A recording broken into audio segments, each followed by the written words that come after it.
They say the West can make or break you in the blink of an eye. On a scorching afternoon in the summer of 1879, a battered stagecoach rattled through the jagged canyons outside Canyon Creek, carrying 5 young women destined for marriages neither they nor their husbands truly wanted. Fate took a sharp turn when the coach wheels snapped, plunging them into the dust and shadows below. With the driver gravely injured, only one mysterious man, bearing a checkered past, claimed to know a way out of that unforgiving gorge. What followed was a test of grit and desperation, where survival demanded secrets be unearthed and sins confronted. The hottest day of July 1879 dawned over Canyon Creek, its orange sun rising on a cracked landscape of tumbleweeds, dusty roads, and hope that lingered just beyond the horizon. In the modest frontier settlement known as Cedar Rock, Sheriff Albert Buck Bromley leaned against the weather-beaten post outside his office. Nothing about this day promised excitement. Usually travelers passed through without so much as a wave. Cedar Rock was no more than a whistle stop on the stage line from Red Ridge to Broken Spur.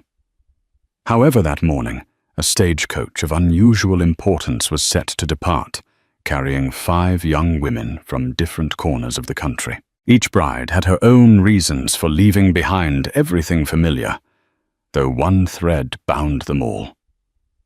Not a single one was truly wanted for who she was, nor was she sure what lay ahead. The names of the brides were as diverse as their hometowns. 1. Caroline Archer. A quiet daughter of an ailing rancher from Missouri, betrothed against her will to a mine investor in Broken Spur. 2. Dorothy Dottie Sanders. A brash, strong-willed orphan from Chicago who had no idea why the letter had chosen her or which frontier man had paid her fare. 3. Mei Lin Wu. Born in San Francisco's Chinatown to immigrant parents, she had been promised a better life away from the city's dangers, but discovered she'd be wed to a widowed blacksmith. 4. Genevieve Jen Marlowe. A genteel girl from Boston fleeing a scandal that would ruin her well-to-do family name. 5. Rosalinda Ortiz. Raised on a struggling ranch near El Paso, she carried heartbreak on her sleeve and a ring meant for a man she had never met. Their connections were tenuous at best, each told by matchmakers or distant relatives that better prospects lay in the raw gold fields and ranches sprouting through the southwestern frontier. Some believed it. Most had no choice. And so each one climbed aboard the stage marked Cedar Rock, Stage and Freight, that was scheduled to snake its way through the desert canyons and after a handful of dusty days end in Broken Spur. The driver, an aging man named Ira Bench, had seen more miles on the frontier than most folks had hot meals. Beside him rode Clayton Clay Murphy, the stage's shotgun guard, armed with a well-oiled Winchester and a gaze that scanned the horizon as if it owed him money. They were not unaccustomed to ferrying uncertain souls. The West was a magnet for such folks. "Keep your arms and heads inside," Ira told the brides. "Canyon country's a tricky route, but with steady travel we'll get y'all to Broken Spur safe enough." Genevieve Marlowe clutched her embroidered handbag, a relic from her old life. Dottie, with a stiff spine, gazed out at the dust swirling in the hot wind. Rosalinda pressed a small silver cross to her lips in silent prayer. Caroline nibbled on the corner of her glove, eyes distant with worry. Mei Lin Stoic offered a reassuring nod to Caroline, as if telling her they were in this together. Then in the back corner sat a 6th passenger, who drew little attention yet exuded a strange confidence. He went by Malcolm Fletcher, though no one was certain if that was his real name. Rumors swirled about him in Cedar Rock that he'd once served in the Union Army, that he'd been a trapper in the Northern Territories, and that he had knowledge of desert routes no other man dared attempt. Some even said he had run with outlaws. Malcolm kept to himself, tipping his worn hat to the ladies in courtesy, but otherwise silent. Sheriff Bromley had personally advised Ira to keep an eye on that man, though no official charges hung over Malcolm's head. In the West, one learned that the line between hero and villain was easily smudged by dust and wind. When the stage set off, every person inside was accompanied by a swirling dust devil, as if the desert itself were an omen, whispering that something was about to unravel. By midday, they had traveled many miles, the heat intensifying to the point that conversation was sporadic. It became nearly impossible for the brides to keep their hats or bonnets on straight. Sweat beaded on every brow, evaporating so quickly it left the skin tight and salty.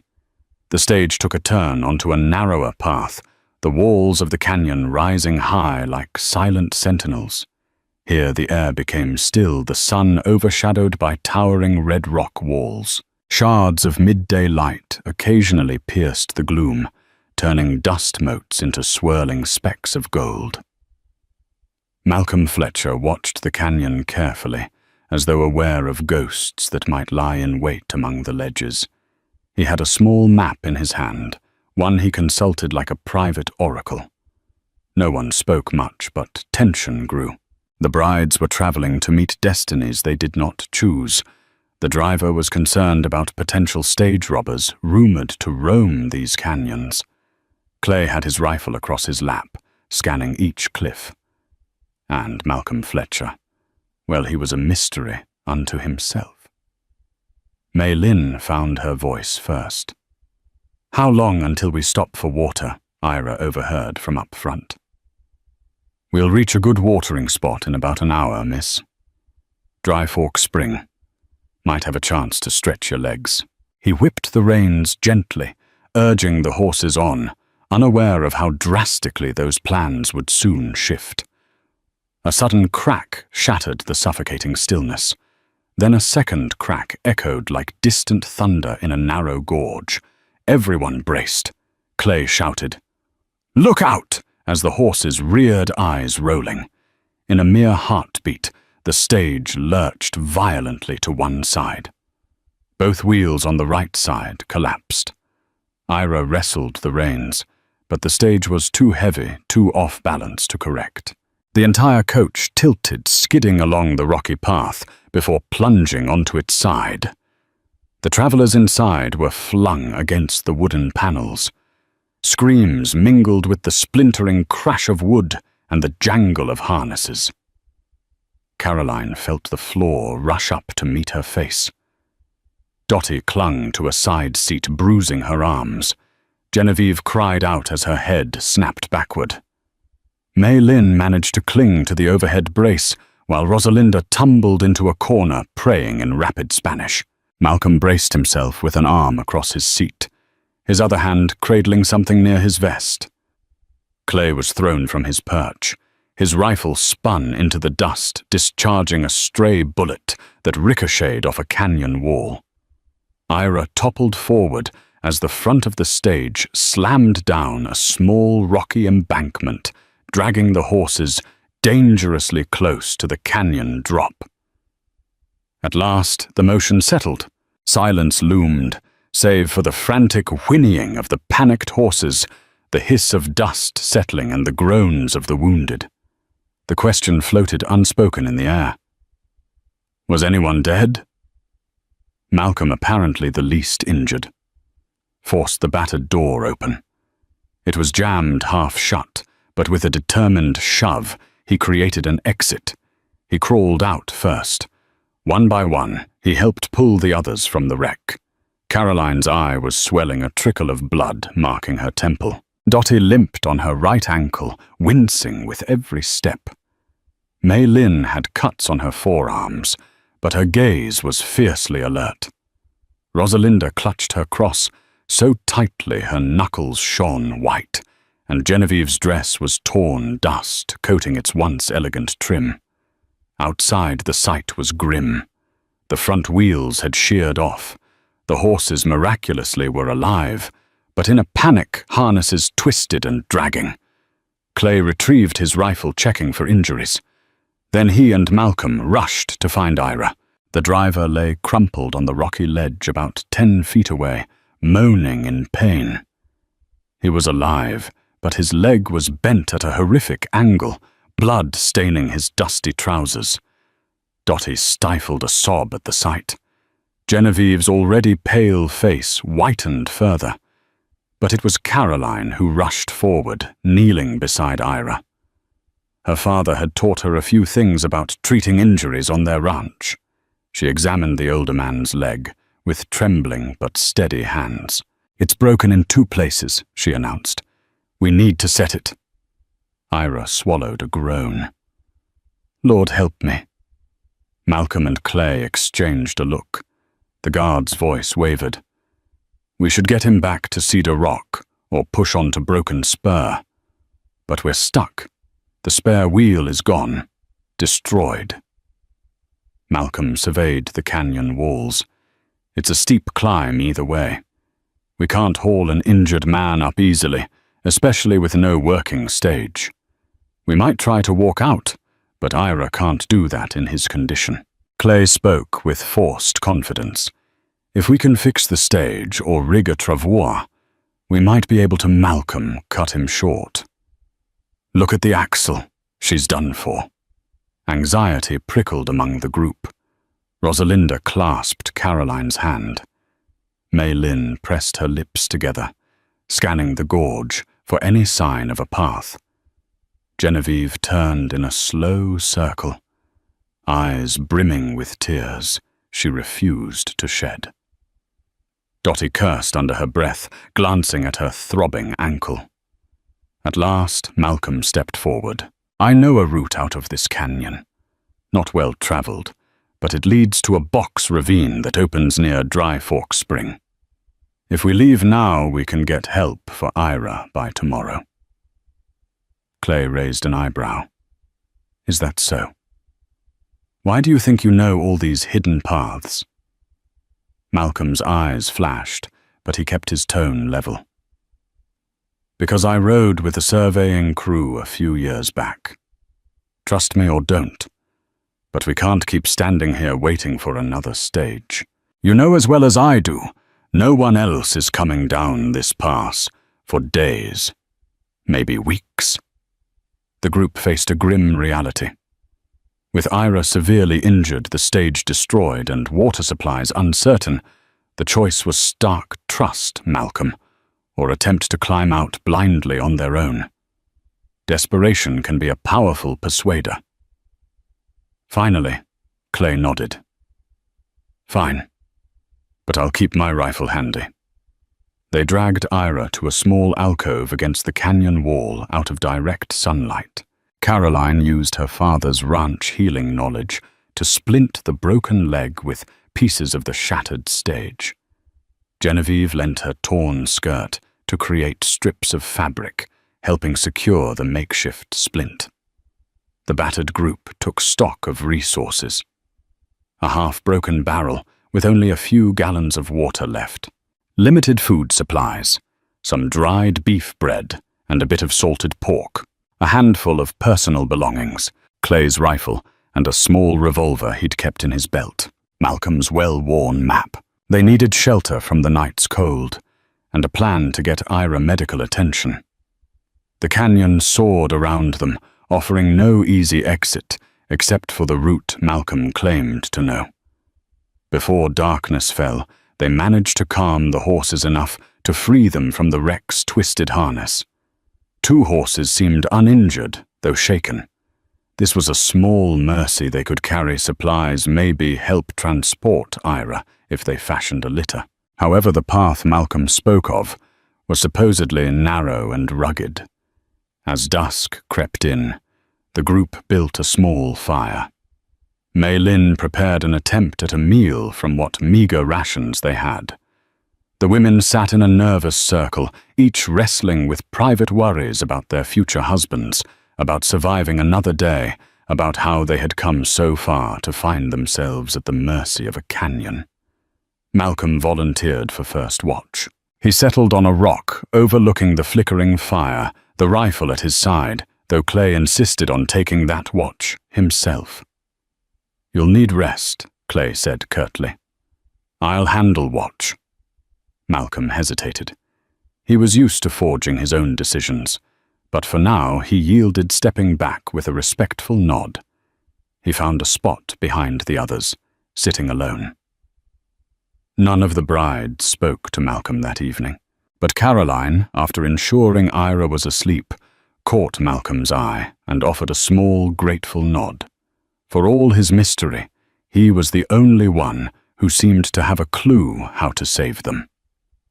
Night brought a chill to the canyon. Wind moaned across the rocks, stirring memories for Malcolm. He recalled a time he had navigated a desert pass in the dead of night, guiding a man rumored to be a gambler named John Henry Doc Holliday. Yes, that Doc Holliday, along a hidden route to dodge the law. In return, Doc had taught Malcolm the finer points of reading a man's intentions at a card table. That was how Malcolm survived in saloons and frontier outposts, unraveling men's hidden truths from the slight quiver of a hand or a flicker of an eye. Now scanning the group, he saw fear in every eye, but also a flicker of determination. The brides, though battered, were made of sterner stuff than they appeared. In the corner, Dottie winced at her ankle. Genevieve kept glancing at a small cameo locket in her hand. Mei Lin carefully rewrapped the cuts on her arms with a piece of cloth she had boiled in the fire to sterilize it. Rosalinda softly hummed a lullaby in Spanish, too low for anyone but herself to hear. Caroline sat by Ira, holding a damp rag to his forehead, the strain in her posture telling of her worry. As the night deepened, Clay dozed at his post. Malcolm, half awake, decided to stretch his legs, stepping away from the group. He wandered a short distance, scanning the canyon floor with cautious steps. The moonlight gave the rock walls a ghostly glow, revealing the jagged outline of the path they'd need to traverse. Suddenly, a quiet voice came from behind him. He spun to see Dottie limping, slightly, arms folded. "You're not the talkative type," she said, half accusatory. Malcolm shrugged. "Not much to say." Dottie's eyes narrowed. "You sure you know a way out? Because if you don't, I swear we'll find a way to get through this ourselves. I won't wait around to die in this canyon." A faint smirk crossed Malcolm's lips. "Reckless confidence. You must be from a big city. How do you guess your posture? And your eyes like you've seen too many fights to be startled by your own reflection."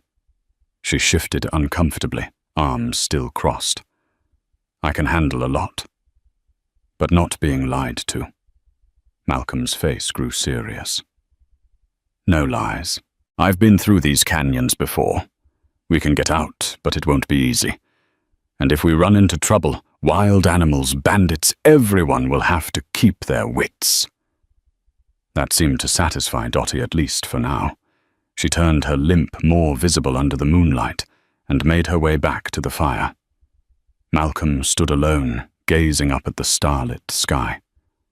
He wondered how many of them might not see another sunrise if this went wrong. Morning came in a splash of orange. The group awoke to Ira's groans. His leg was swollen, his face pale and clammy with fever. Caroline tried to keep him comfortable, but it was clear infection was already a threat. They had limited medical supplies, just a small bottle of whiskey, some rudimentary bandages, and a single tin of salve. Malcolm addressed them all while Clay glowered from his side rifle in hand. "The path I know. It starts about half a mile down. Canyon climbs up a narrow switchback, then drops us into a box ravine. There's a dried creek bed we can follow northwest. If all goes well, we'll hit the old Dry Fork Spring by sunset. But it's going to be slow with Ira in this condition." The group broke into anxious chatter. Caroline spoke firmly. "We can't leave him." "We're not leaving him," Malcolm replied. "We'll build a travois for him. The 2 horses can help pull him along. It'll be rough, but better than him trying to walk." Time was precious, so the group set into work with what scraps of the stage they could salvage. A flat piece of wood, some rope from the harness, and cloth for padding. Caroline, Rosalinda, and Mei Lin tended to Ira's injuries as best as they could, while Clay and Malcolm struggled to rig the travois. Dottie, ignoring her sprained ankle, collected what leftover supplies they had. Genevieve hovered at the edge trying to help, but clearly uneasy. Finally, she worked up the courage to address Malcolm. "Excuse me. Is there truly water at Dry Fork Spring? I'm from the East Coast, so I don't know desert country well. Are we in danger of dehydration?" Malcolm saw the fear in her eyes, tinted with the shame of not knowing these harsh lands. "Yes, there should be water," he answered gently. "The spring was never much, just a seep, really, but enough to get by. If it hasn't run dry, we'll have what we need." Genevieve swallowed. I have a fiancé who's expecting me. He's a rancher near Broken Spur. We've never met, but, well, if anything happens to me." Her words hung in the air. Malcolm felt a pang of something like pity. "You'll make it, miss," he said, though even he wasn't entirely sure. By noon they began the treacherous trek. Ira lay strapped to the travois, his leg splintered and elevated slightly. Caroline walked beside him, adjusting cloths and offering what meager comfort she could. Dottie, her ankle bandaged, hobbled near the front. Mei Lin and Rosalinda each led a horse, mindful of the precarious footing. Genevieve brought up the rear, keeping a nervous eye on the path behind them, as if expecting more calamity. Clay Rifle, perched at the ready, marched side by side with Malcolm, their relationship uneasy. "I don't trust you," Clay said bluntly, as they ascended a narrow slope. "You're free not to," Malcolm said, not looking back. "But for Ira's sake and the women's, keep your suspicion to yourself." Clay's knuckles tensed on the rifle stock. "Where'd you learn these canyon routes anyway?" Malcolm exhaled, adjusting his hat against the glare. "Scout job for the army. Didn't last. Then did some odd guiding for folks heading out to prospect or avoid certain troubles. You can connect the dots yourself. Outlaws, you mean?" A humorless chuckle. "Not everyone is squeaky clean in these parts. But if I was an outlaw, you'd know it by now." Clay mulled over those words. The sun beat relentlessly. Sweat dripped down their brows. Eventually he pressed no further. The path was brutal. The travois bumped and lurched over stones and roots. Ira whimpered with every jolt. Caroline apologized each time, tears in her eyes. The midday heat scorched them. They rationed sips of water from their canteens, mindful that no one knew if the spring was truly viable. About an hour into the climb, they reached a sheer ledge with loose rock that threatened to cascade down at a misstep. Malcolm instructed them to move one at a time, leading the horses carefully. Clay was halfway across when the back horse lost its footing, sending a few large rocks tumbling below. "Steady," Malcolm hissed. "Steady easy now." A wave of gravel slid downward, rattling the travois. Ira cried out in pain. For a moment it seemed the entire group might tumble into the canyon below. But with slow, patient steps, they managed to cross. Hearts pounded. Their legs trembled with fear. Yet they pressed on because to stay put meant certain death. They found a small overhang of rock that offered shade. Exhausted, they collapsed there for a brief respite. Dottie hissed as she removed the bandage around her ankle to massage the swelling. Mei Lin checked on Ira's splint. Genevieve tried to rub the cramps from Rosalinda's shoulders. Malcolm stayed on the perimeter, scanning the canyon. Caroline approached him quietly. "Thank you for guiding us. I know not all of us trust you, but, well, I'm grateful." She had always been shy, yet exhaustion dulled her caution. "Before we left Cedar Rock, the postmistress said, 'You were once part of a posse with Wyatt Earp. Is that true?' A flicker of annoyance. Malcolm disliked how rumors took on lives of their own. Briefly, he admitted, "But I wasn't particularly close to Wyatt Earp. Ran into him in Dodge City. We were on the same side for a time. That's all." Caroline's curiosity burned. "So you truly do know these canyons? I overheard Dottie last night. She was worried you might be leading us astray."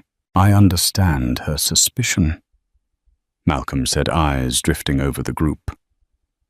"But no, I'm not leading you into an ambush. If I wanted to do that, I'd have done it long before we built a travois for a broken man." Caroline nodded, breathing a small sigh of relief. "I believe you." She cast a glance at Ira's pale face. "He won't make it if we don't find help soon." Malcolm looked away. "Then let's move." They resumed their march. The gorge narrowed the walls, pressing close enough that the sun overhead was just a slicing beam of light. The temperature dropped a few degrees, but the claustrophobic space made them uneasy. Echoes of every footstep reverberated off the canyon walls. A feeling of being watched crept into their minds. Rosalinda, her voice trembling, murmured, "I heard rumors that bandits sometimes hide in these canyons." Malcolm answered without pausing, "If they're here, we'll see signs before they see us. Clay, keep that rifle close." Clay nodded, scanning the high ledges with paranoid fervor. The tension was thick. After a few hundred yards, they came to a place where the canyon floor dropped into a deeper ravine. A faint path led downward, but it was strewn with debris, boulders, jagged roots. Malcolm knelt to examine fresh scuff marks on the ground. "Somebody's been through here recently," he said, softly. Clay scowled. "Good or bad? No way to know. Could be travelers, could be outlaws. Could be the local Apache or Comanche, though they rarely come this deep into the canyon these days." He didn't add the next possibility, that if it was outlaws, they might see the stage wreck as an easy plunder. The group debated whether to continue down that route or try another. But there was no real alternative. The next few hours felt like a game of cat and mouse with invisible foes. Every loose rock or sudden echo made them jump. Ira's fever worsened.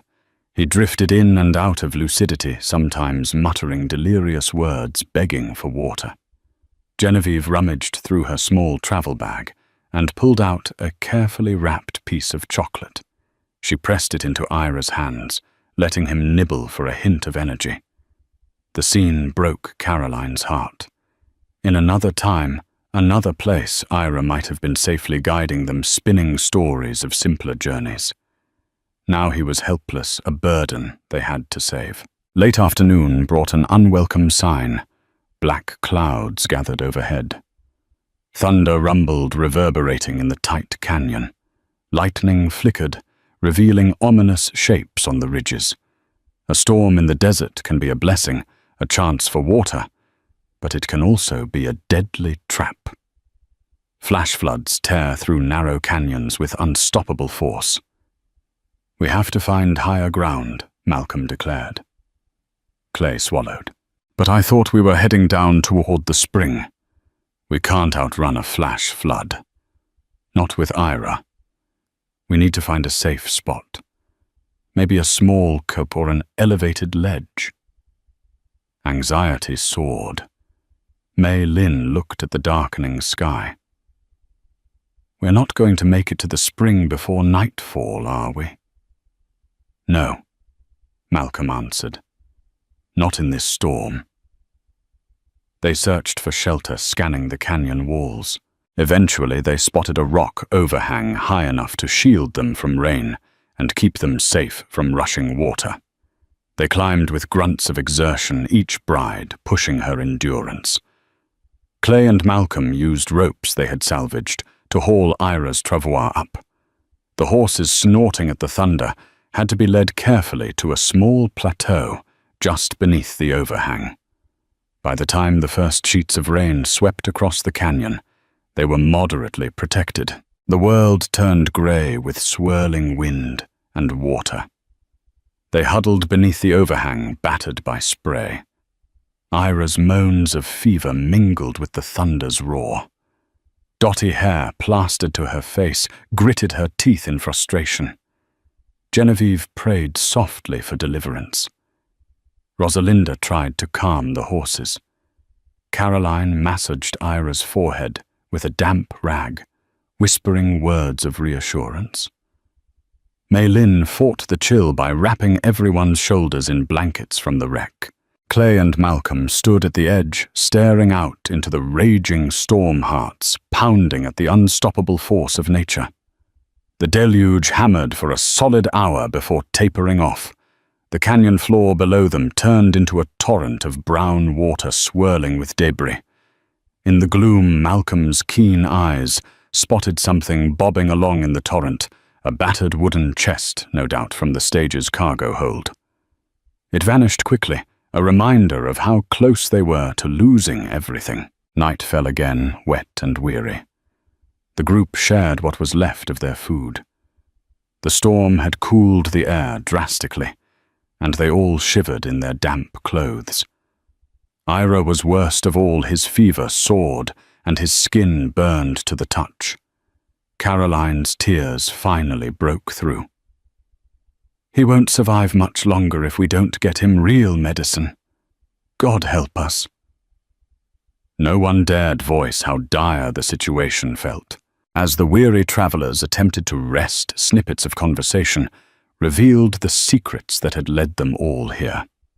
Genevieve admitted in a hushed tone to Dotty that her family had arranged her marriage to a distant cousin in Broken Spur after a scandal in Boston.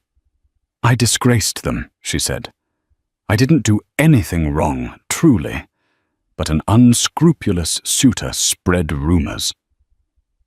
My father said I had to go west, find a husband who wouldn't care about my so-called tarnished reputation." Dotty confided that she was an orphan, raised in a harsh Chicago Catholic charity home. A letter arrived one day, offering a paid rail ticket and stage journey west. She jumped at the chance, but now realized she had no clue who was waiting for her. "Maybe it's a lonely rancher. Maybe a decent man," she said, bitterness edging her voice. "But more likely I'll just be a cook and a cleaner. I can fend for myself. I just hate not knowing." Mei Lin told Rosalinda that her parents arranged her match to a blacksmith in Broken Spur, hoping to free her from the racially driven violence in San Francisco's Chinatown. "I wish I had a choice," she whispered. "But now I only have the choice to survive this canyon." Rosalinda parted with her own heartbreak. She had loved a young man from a neighboring ranch. They planned to marry, but he died in a range war with cattle thieves. Penniless and alone, her aunt arranged for her to become a mail-order bride, forcing her to bury her grief. "I still wear the ring my beloved gave me," she said, showing a simple silver band. "It's all I have left of him." And Caroline, the quiet caretaker, revealed the heartbreak behind her father's failing ranch. She was promised to a wealthy mine investor who had offered to save their ranch from foreclosure. "I can't let my father lose everything. But the man I'm to marry is older. I don't love him." Her eyes glistened. "Still, I'd do anything to keep my father from ruin." In the darkness, these revelations formed bonds among the women. They might have been strangers, but shared hardship and shattered dreams made them sisters of circumstance. Each realized the others carried heartbreak, desperation, or loss. The silent empathy forged something they hadn't expected unity. Though the storm had passed, the night was still restless. Malcolm Fletcher stood at the edge of the overhang, looking down at the swirling water below, swirling just enough to reflect the wan moonlight. Caroline approached quietly.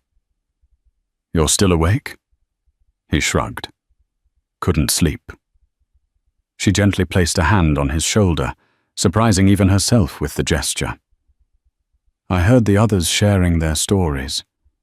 I wonder if you'd share yours." Malcolm stared into the darkness. For a long moment he stayed silent. Then his voice emerged low, rough. "I was a scout for the Union Army, spent years weaving through enemy lines in territory that was no man's land. Saw things I'd rather forget. After the war I drifted. The army taught me to read the land like a map, so I hired myself out.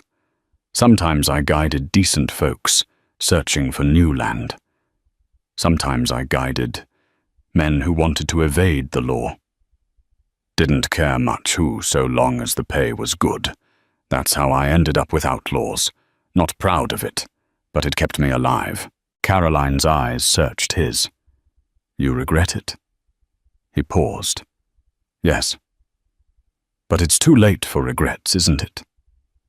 The swirling storm water below seemed a reflection of the turmoil in his mind. Caroline didn't press further. Sometimes just a little truth is enough.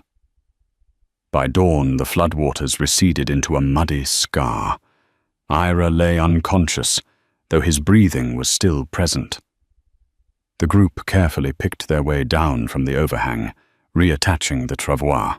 It was time to continue the desperate journey toward Dry Fork Spring, which Malcolm claimed was not far now.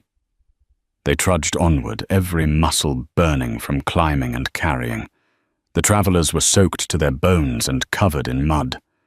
Still they pressed ahead, spurred by Ira's fever and their own desire for survival. Midway through the morning, the canyon widened. Beyond a bend, they found a battered sign, Dry Fork, carved into wood, half buried in mud. Relief flickered in their eyes. "It should be just beyond that ridge," Malcolm said, nodding toward a low, rocky pass. Hope surged. They quickened their pace. Clay actually cracked a faint grin, slapping the rifle barrel against his palm in anticipation. Rosalinda offered a silent prayer, tears brimming at the possibility of water. When they crested the ridge, they found a small depression in the canyon where a spring might have trickled out. But the recent storm had turned it into a pit of murky water. Worse, some large boulders had shifted in the flood, half burying the area from where the spring emerged. Debris clogged what remained of the seep. Malcolm stooped down, pressing his hand to the muddy water. "It's there, but not flowing well. It might be contaminated from the flood. We'll have to dig a trench to filter it." Disappointment flared. They had hoped to find a clean pool, but luck was not so kind. Nevertheless, water was water. With some effort, they could gather it, filter it through cloth, and maybe it would keep Ira alive until they could move on. They set about the grim task. Mei Lin and Caroline took the lead in constructing a makeshift filtration layering cloth pebbles and sand in one of the salvageable barrels to strain the worst of the mud. They used extra cloth from dresses from Clay's shirt, from anything available. Meanwhile, Clay and Malcolm scouted the area for any sign of trouble. They found footprints, several pairs leading away from the spring. They seemed recent, probably less than a day old. Clay's nerves prickled. "We're not alone out here." Malcolm nodded. "We should keep watch tonight. We'll rest here for the day. Ira can't go further without some kind of break." Clay agreed. The two men returned to the group with news of their discovery. Eyes flickered with alarm, but also acceptance. They had no choice. They worked for hours tending to Ira, filtering water, and attempting to salvage some form of edible meal from their supplies. The midday sun soared overhead. The canyon air was still thick with moisture from the storm. Then around late afternoon, a solitary figure appeared on the canyon's rim, about 50 yards away. A man on horseback, wearing a wide-brimmed hat, stopped to regard the group. Instantly, Clay seized his rifle, calling out, "Who goes there?" The stranger raised his hands in a gesture of peace. "Easy, friend," he shouted back. "Name's Silas Poole. Saw your wreckage a ways back and followed your trail. You folks look like you're in a heap of trouble." Malcolm's eyes narrowed, measuring the stranger. Silas Poole was slender with a patchy beard and an amiable enough grin. But appearances in the West often lied. Caroline stepped forward, voice wavering. "We had an accident. Our driver is badly hurt. We're trying to find a way out. Can you help?" Silas slowly guided his horse closer. The tension was palpable. Finally, he dismounted. "I might. I've been prospecting out here trying to find a new claim. I know of a settlement about 2 days' ride from here, a smaller place called Willow Bend. They've got a doctor, or at least an old army medic who'd do in a pinch." The group exchanged looks of relief and suspicion. Clay kept the rifle pointed though not directly at Silas. "And what do you want in return?" Silas feigned hurt. "Kindness is its own reward," he said with a lopsided grin. "That said, I wouldn't mind a cut of any valuables you salvaged. Maybe a horse to help me haul my gear. But we can negotiate." Malcolm stepped in front, arms folded. "We've got no shortage of problems here. Let's not get hasty about deals." Silas shrugged. "Suit yourself. But you won't get your injured man out without help. I know a route that leads straight to Willow Bend, less climbing, more open ground." Clay clenched his jaw. "Malcolm, you said you know a route to Broken Spur." "Broken Spur's at least 3 days away," Malcolm corrected. "And that's if Ira lasts that long. Willow Bend is closer." Silas nodded eagerly. "Yep. Westward, pass out of this canyon. 2 days or less if we go light." The group weighed their limited options. Ira needed help. The water supply was uncertain, and the storm's damage to the land made everything riskier. Eventually, Caroline spoke what they all felt. "We should go to Willow Bend. If Ira can get help there, that's all that matters." Silas's grin spread. "Excellent. I'll guide you at first light tomorrow." That evening, the new camp bristled with tension. Silas Poole might be their savior, or a scoundrel waiting to pounce. While the women tended to Ira Clay, and Malcolm shared a quiet conversation. "I don't like him," Clay admitted, chewing on a piece of dried beef. "He's too eager." Malcolm nodded. "I agree. But he might be telling the truth. Willow Bend does exist, I've heard of it. We can't discount the fact we need help." Clay's gaze flickered over to where Silas was chatting with Dottie. "If he tries anything, I'll kill him." Malcolm said nothing. Clay's distrust had grown from the stage-line guard's years of dealing with highwaymen and thieves. He recognized the patter in Silas's swagger. Malcolm recognized it too. He'd guided men like Silas before. But for now, they had no better plan. Dottie seemed to take Silas's measure. She asked him questions. "How long have you been prospecting? Found any gold or silver claims?" "Where's your camp?" Silas responded with half answers, a glint in his eye that she didn't entirely trust. She resolved to keep a close watch. Meanwhile, Rosalinda felt uneasy around Silas, but she also recognized they needed him. She watched from a distance, crossing herself when Silas turned his back, and Mei Lin, in her practical way, began ensuring they had enough water for the next journey. She sat with Caroline discussing how best to transport Ira in the morning. Night fell, their small camp nestled by the clogged spring. Silas volunteered for first watch. Clay insisted on taking second. Malcolm offered to take third. The brides tried to rest through nerves, and the stench of tension hung in the air. During his watch, Clay prowled the perimeter rifle in hand. The moon was high, illuminating jagged canyon edges. At one point, he found Silas rummaging through some saddlebags near the horses. "What are you doing?" Clay demanded, his voice low and lethal. Silas turned, hands raised. "Just checking my gear. My canteen's half empty. Thought I'd refill it." Clay frowned, stepping closer. He noticed Silas's gear was a ragged bedroll, a pickaxe, and some small pouches that might hold dust or ore.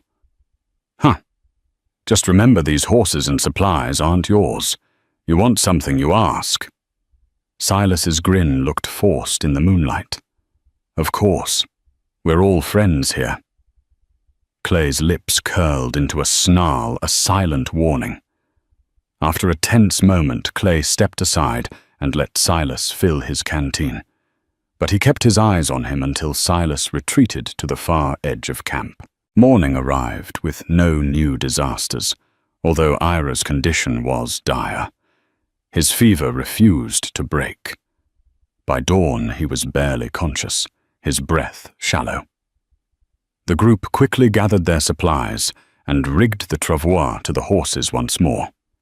Silas directed them west, away from the route Malcolm had intended. This way, Silas proclaimed, riding his horse as the rest walked. Malcolm noticed that Silas's horse was well fed, its reins and saddle in good repair, odd for a struggling prospector. He kept that observation to himself for now. The new path was initially easier, gently sloping downward through the canyon. The storm's mud had settled somewhat, making the trail passable. The travelers moved in single file, an air of weary hope driving them on. Caroline walked behind Ira's travois, wiping his face with a cloth soaked in the filtered water. Her own eyes drooped from exhaustion. Genevieve limped slightly. Her knee had taken a bad twist during the stage overturn, but she rarely complained. Dottie hobbled behind the sprain in her ankle, flaring with each step. She refused assistance, determined to remain strong. Mei Lin and Rosalinda took turns leading the horses, who whinnied anxiously. Clay marched near the front rifle at the ready. Malcolm hovered close to Silas, as if measuring every turn they took. For hours they trudged. The canyon eventually opened into rolling foothills, peppered with scrubby bushes and twisted trees. The land felt different, wet and exposed, with nowhere to hide if trouble came. The sun scorched them. Vultures circled overhead, a macabre sign that life out here was precarious. Late in the afternoon, they reached a shallow ravine where Silas paused. The group, drenched in sweat and caked in dust, looked to him for direction. "This is about the halfway mark," Silas announced, dismounting. "We can make Willow Bend by midday tomorrow, if we camp here for the night." A ripple of relief coursed through the brides. Clay and Malcolm exchanged a glance, then nodded in unison. They needed the rest, and Ira needed it more than anyone. They set up a rudimentary camp near a stunted tree that offered meager shade. While the women tried to cool Ira's fever, Clay took watch. Malcolm scouted the perimeter, ensuring no hidden threats lurked. Silas claimed he was going to gather firewood. Sometime later, Dottie wandered out, searching for scattered sticks and shrubs to fuel a small fire. Rounding a corner of rock, she froze at the sight of Silas rummaging through Malcolm's personal bag. "What are you doing?" she snapped, voice cutting the silence. Startled, Silas dropped the bag, scowling. Mind your own business. Dottie's gaze ignited with anger. You're a thief. Silas bristled. Keep your mouth down, girl. I'm just making sure he's not stashing anything valuable. Dottie's heart hammered. She realized her instincts about Silas might be right. He wasn't just a roguish prospector. He was after something. I'll call the others, she threatened. Silas lunged, grabbing her wrist. You do, and I'll see to it you regret it. Pain shot up her arm, but Dottie was no stranger to fights. Her free hand clawed at his face nails, raking across his cheek. He cursed, loosening his grip. She sprang back, shouting. Clay Malcolm, footsteps pounded. Clay appeared, rifle raised. Malcolm was right behind him, hand on his revolver. Mei Lin and Caroline peeked from behind the rocks, alarmed. Clay snarled. Drop whatever you're holding, Silas. Now Silas lifted his hands, feigning innocence. Take it easy. She attacked me. Dottie glared, rubbing her wrist. He was going through your bag, Malcolm. Malcolm's expression hardened. Is that so? So what if I was? Silas said, anger flooding his tone. I didn't steal anything, but I bet you're the one who's not who he says he is, leading these women on a wild goose chase with your talk of the canyons. My route's the only sure way out. If you don't trust me, I can ride off this second. Clay considered pulling the trigger, but took a breath.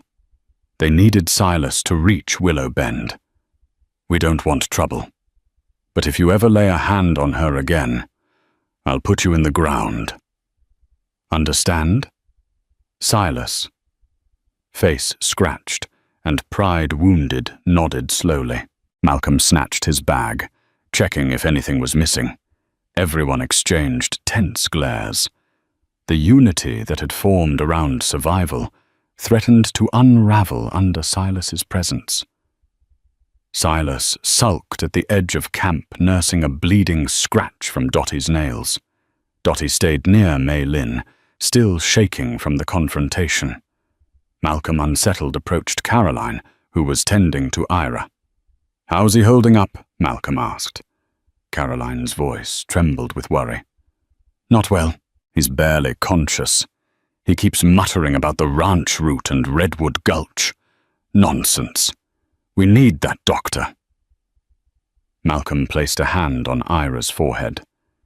It was scorching. He's fighting a bad infection.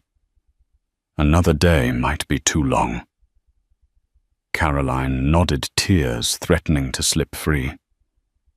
She repressed them with forced composure, continuing to dab at Ira's brow. Nearby, Clay leaned against a rock rifle across his knees, watching Silas. You think we can trust him to guide us tomorrow? Malcolm paused. He might try something. But if we run him off now, we'll never find Willow Bend. I'm not certain of the route myself from here. Clay spat into the dirt. Keep your gun close. I'll do the same. The group was too exhausted to continue any further that day. They lit a small fire and tried to rest. The tension was thick as molasses. Just past midnight, Silas Poole attempted to steal supplies and escape on horseback, but Dottie caught him in the act. When she tried to raise the alarm, he attacked her. A scuffle broke out, and a gunshot shattered the night. Clay and Malcolm responded immediately, engaging Silas in a brief but fierce shootout. Clay was wounded in the arm, but managed to drive Silas off with Malcolm's help. The would-be thief vanished into the darkness, injured but alive. In the chaos, one of the horses bolted with their travois and vital supplies, leaving the group more vulnerable than ever. At dawn, they surveyed the damage, a stolen horse missing food, and only one canteen of water. Ira was barely conscious, his condition worsening. With no map to Willow Bend, they had to rely on Malcolm's instincts. They built a crude litter and taking turns, dragging Ira, set out through the sun-scorched wilderness. The journey was grueling, hot, slow, and filled with uncertainty. Dottie limped on a bad ankle. Genevieve nursed a twisted knee, and Caroline constantly tended to Ira with damp cloths. May Lynn and Rosalinda rotated as litter-bearers, sharing the burden in silence. Malcolm scouted ahead, seeking landmarks. At last they reached a high ridge. From its peak, Malcolm spotted a distant settlement, buildings glinting in the afternoon sun. It was their last hope. Though battered, dehydrated, and on the brink of collapse, they pressed toward the silhouette of Willow Bend. Caroline clutched Ira's hand, whispering encouragement, while the others summoned strength from somewhere deep within. Every step became a prayer for survival. The desert had tested their limits, but they refused to surrender. As the shadows stretched across the plains, the promise of safety gave them one final push through the dust. By mid-afternoon, the exhausted group reached a ridge where Malcolm spotted a distant settlement, Willow Bend. With Ira barely clinging to life, they pushed on, fueled by desperation. As the sun dipped low, they arrived collapsing from fatigue. Locals rushed to help, and Old Man Wheeler, a former army medic, began treating Ira's infected leg. The brides who had journeyed west expecting unwanted marriages found unexpected kindness and opportunity in the small town. Genevieve was offered a teaching role. May Lynn connected with the stables, Rosalinda found work with a rancher's family, and Dottie struck a bond with the saloon keeper. Caroline remained devoted to Ira's recovery, writing to her father and reconsidering her path. Though Broken Spur had once been their destination, Willow Bend offered them a different choice, freedom. As the others found their footing, Malcolm quietly prepared to leave. Feeling his place among them had passed, Caroline caught him before he left, offering thanks and hope that their paths might cross again. After a harrowing journey through the canyon, the group finally reached Willow Bend at dusk.